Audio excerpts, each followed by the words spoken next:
টানা রাজনৈতিক অস্থিরতা, অভিযোগ পাল্টা অভিযোগে ভারত জুড়ে বেড়েই চলছে উত্তেজনা। বিশেষ করে বাবরি মসজিদে পুনর্নির্মাণ ঘিরে বেড়েই চলছে উত্তেজনার পারদ। মসজিদে পুনর্নির্মাণের ঘোষণা নতুন স্ফুলিঙ্গ ছড়িয়ে দিয়েছে দেশটির রাজনীতির ময়দানে।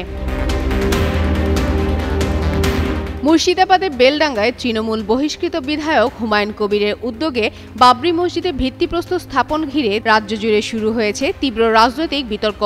চলমান উত্তেজনার মধ্যে আবারও নতুন করে মাথাচাড়া দিয়ে উঠেছে কলকাতার ব্রিগেড প্যারেড গ্রাউন্ড, যেখানে কয়েক বছর পর রোববার ফের আয়োজিত হলো বৃহৎ আকারে গণগীতা পাঠের আয়োজন। প্রায় 5 লাখ মানুষ একসঙ্গে গীতা পাঠে সামিল হয় বলে জানিয়েছে আয়োজকরা। 12 बजे गीता यहाँ कुरान तिलावत शुरू होगी, कुरान तिलावत खत्म होगी, कुरान खत्म जो कंप्लीट होगी उसी टाइम। তবে পরিস্থিতি তখনই উগরে যায় যখন আসে পাল্টা ঘোষণা। গণগীতা পাঠের অনুষ্ঠানের দিনই তৃণমূল কংগ্রেস থেকে সদ্য বহিষ্কৃত প্রভাবশালী মুসলিম নেতা ও মুর্শিদাবাদের বিধায়ক হুমায়ুন কবির ঘোষণা দেন বাবরি মসজিদ নির্মাণের আগে লাখো কণ্ঠে কুরআন তেলাওয়াতের কর্মসূচি পালন করা হবে। 1 লাখ কণ্ঠে কোরআন পাঠের বিশাল সমাবেশ। তার দাবি, এই আয়োজন ধর্মীয় অধিকার ও সংখ্যালঘু সমাজকে রাজনৈতিকভাবে শক্তিশালী করার প্রতীকী কর্মসূচি। তিনি আরও জানান, প্রায় 1 লাখ হাফেজকে দিয়ে দিনভর কোরআন তেলাওয়াতের পরিকল্পনা রয়েছে, সঙ্গে থাকবে আপ্যায়নের ব্যবস্থাও।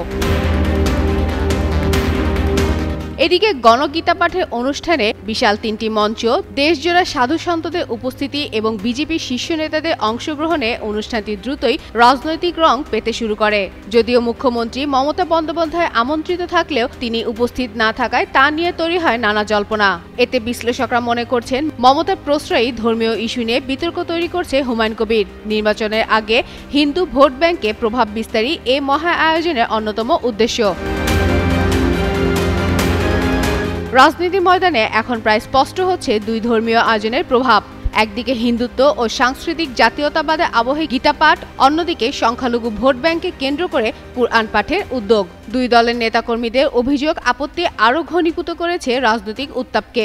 বিশ্লেষকদের আশঙ্কা, এভাবে ধারাবাহিক ধর্মীয় কর্মসূচি আগামী দিনে বাংলার রাজনীতিকে আরও তীব্র মেরুকরণের দিকে ঠেলে দেবে। ফাতেমা ফাতেহ জান, যুগান্তর নিউজ।